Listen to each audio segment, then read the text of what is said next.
अस्सलामु अलैकुम वरहमतुल्लाहि वबरकातुहू। मैं हूं अब्दुल वहाब और आप देख रहे हैं नुक्ता गाइड्स चैनल। प्रिकली पेयर या उर्दू में इसे नागफनी कहा जाता है। ये एक कैक्टस प्लांट है, चूँकि इसके ऊपर छोटे छोटे कांटे होते हैं। कैक्टस फैमिली से इसका ताल्लुक़ है। तो आज की इस वीडियो में मैं इसके हवाले से बताऊंगा कि इसकी कटिंग कैसे लगाई जाती है और इसके यानी फ़वाइद क्या हैं सेहत के हवाले से, यानी किन किन बीमारियों में ये प्लांट जो है ये मुफीद है। और आप यकीनन जो है इस वीडियो को देखकर बहुत हैरान होंगे कि ये प्लांट जिसे आम तौर पर पाकिस्तान में वैसे बहुत बड़ी मिक़दार में पाया जाता है, आया ये USA से है, लेकिन पाकिस्तान में भी अब बहुत ज़्यादा आम हो चुका है। तो इसके बहुत ज़्यादा जो है बेनिफिट्स हैं, फ़वाइद हैं, सेहत के एतबार से कई बीमारियों का ये इलाज है। तो सबसे पहले तो मैं आपसे ये माज़रत ख़्वाह हूँ कि इसकी वीडियो मैंने पहले बनाकर कल जो है अपलोड की थी, लेकिन उसमें ऑडियो का कुछ इशू था, मेरी आवाज़ वाज़ेह नहीं थी, क्लियर नहीं थी। तो फिर ज़ाहिर बात है जो मैंने फ़वाइद बताए या जो कुछ बताया तो उसका फ़ायदा आपको नहीं हो सकता था, तो इसलिए मुझे वो वीडियो डिलीट करना पड़ी और अब मैं दोबारा इसे जो है वो रिकॉर्ड कर रहा हूँ। बहरहाल तो चलें अब इसके हवाले से मैं आपको बताता हूँ कि ये नागफनी इसको क्यों कहा जाता है और इसके क्या क्या फ़ायदे हैं और इसकी कटिंग लगाना कैसे लगाई जाती है। तो चलें बिस्मिल्लाह करते हैं। हमारा चैनल सब्सक्राइब करने के बाद बेल आइकन पर ज़रूर क्लिक करें ताकि आपको नई आने वाली वीडियोस नज़र आती रहें।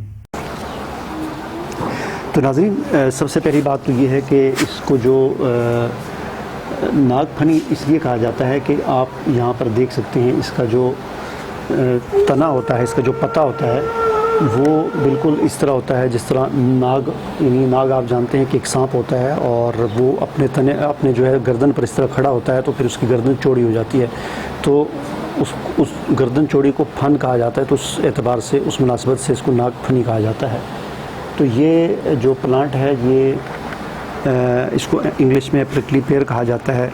इसकी कटिंग जो है लगाना जो है वो बाकी प्लांट से ज़रा मुख्तलिफ है। आम तौर पर जो कटिंग लगाई जाती है किसी भी प्लांट की, वो आप जानते हैं कि उसमें आमतौर पर ये कोशिश की जाती है, मसलन आपने कोई प्लांट ट्री पोट करना है तो आप जब एक जगह से उसे निकालते हैं तो निकालने के बाद फ़ौरन जो है उसे दूसरी जगह पर शिफ्ट करते हैं कि कहीं उसकी जड़ों को हवा न लग जाए और फ़ौरन उसे दूसरी जगह पर लगा दिया जाता है। इसी तरह किसी भी दरख्त की कटिंग जब लगाई जाती है तो कटिंग के साथ भी यही होता है कि आप कटिंग जो है उसकी तोड़ कर जल्द अज जल्द उसको कहीं लगाते हैं ताकि वो खुश्क ना हो जाए।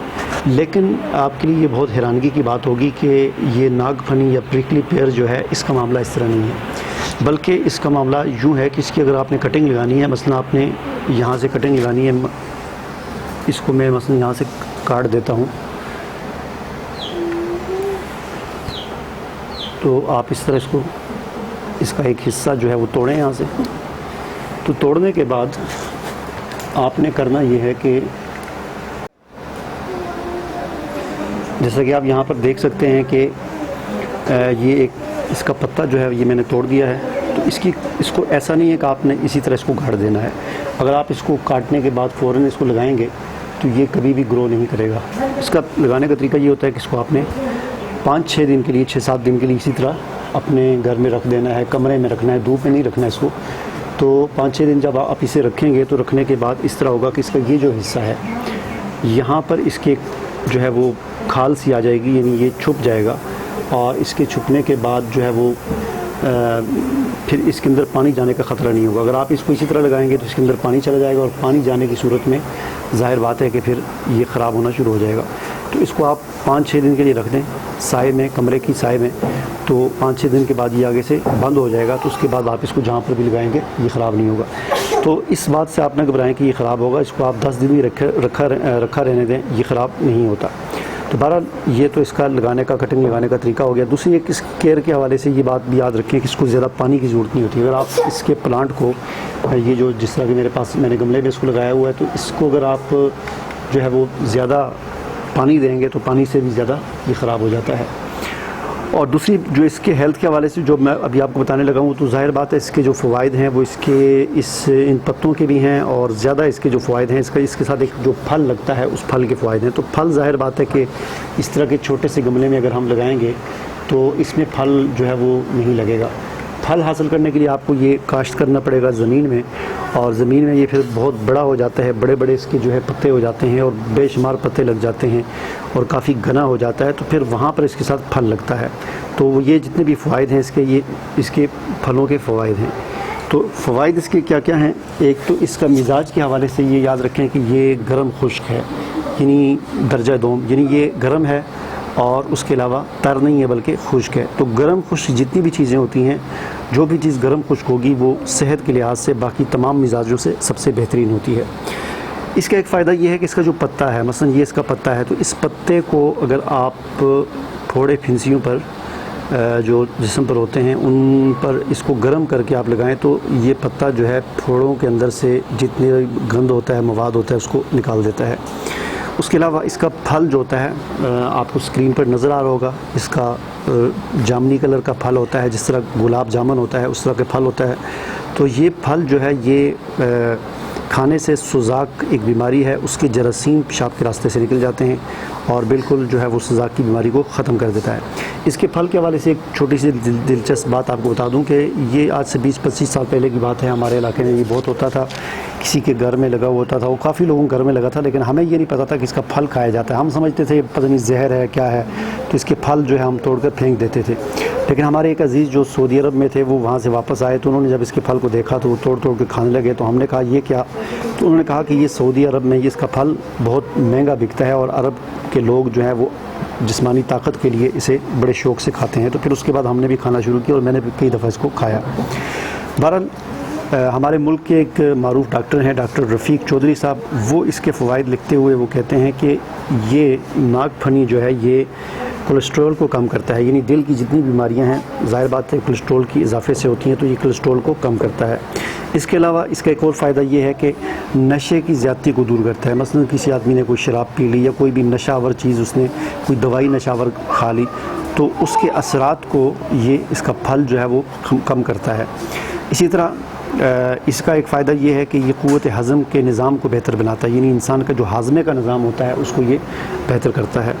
उसके अलावा एक फ़ायदा इसका ये है कि ये ज़ियादतीस के ख़तरे को कम करता है, यानी शुगर का जो ख़तरात होते हैं उनको कम करता है। अगर किसी को शुगर नहीं है तो शुगर हो भी तो उसके लिए मुफीद है, और अगर शुगर नहीं है तो इसका इस्तेमाल अगर वक्फ़े वक्त से जारी रखा जाए तो उसके ख़तरात जो हैं वो ख़त्म हो जाते हैं।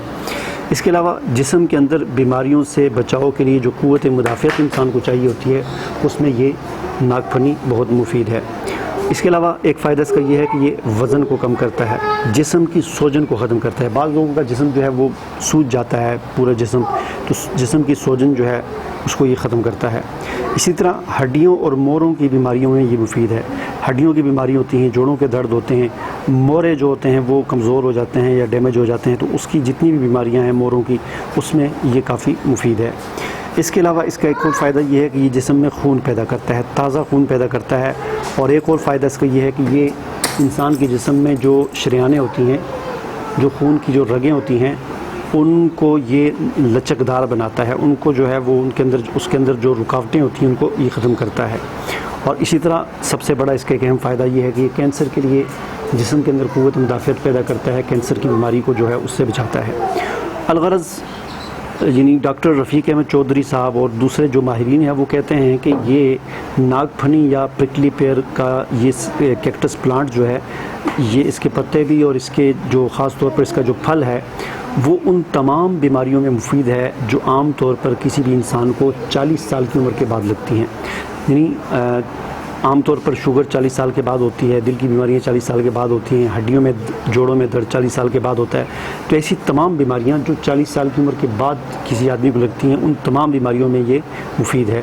ये इसका खुलासे के तौर पर आप समझ लें कि हर वो बीमारी 40 साल के बाद आमतौर पर इंसान को उम्र के ढलने से जो लगती है उसमें ये बहुत ही मुफीद है। तो इस एतबार से देखा जाए तो बड़ी ही मुफीद चीज़ है ये।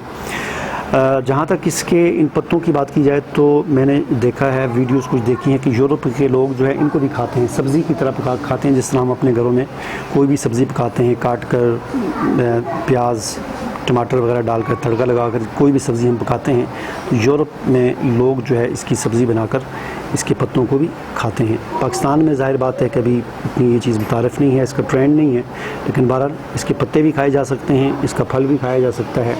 और यहाँ पर एक और चीज़ मैं आपको वो भी क्लियर कर दूँ कि हमारे मुल्क में इसके हवाले से ये बात मशहूर है कि ये थोर का दरख्त है, तो याद रखें ये थोर का दरख्त नहीं है। ज़क़ूम जिसका ज़िक्र कुरान हकीम में आता है कि जहन्नमियों को ज़क़ूम खिलाया जाएगा, तो ज़क़ूम कौन सा दरख्त है इसे वाज़े तौर पर कोई भी नहीं जानता। कुरान में बस उसका लफ्ज़ आया है ज़क़ूम खिलाया जाएगा, लेकिन वो ज़ख़ूम की जो है उस हवाले से मैंने बहुत नेट पे सर्च किया है, बहुत मालूमात की है, किसी को ही नहीं पता। कोई अंदाज़े से लोग कहते रहते हैं फ़लाँ है, और हमारे मुल्क में बिला वजह ही लोग इसको कहते हैं कि ये ज़ख़ूम है, तो ये ज़ख़ूम नहीं है। तो उम्मीद है कि आपको मेरी आज की वीडियो पसंद आई होगी। इसे आप लाइक करें, शेयर करें, और इस किस्म की वीडियोस मैं अक्सर लेकर आता रहता हूँ। अगर आपने अभी तक मेरा चैनल सब्सक्राइब नहीं किया तो उसे ज़रूर सब्सक्राइब करें, ताकि मेरी नई आने वाली वीडियोस आपको इसी तरह मिलती रहें। मुझे इजाज़त दीजिए। अल्लाह हाफ़िज़।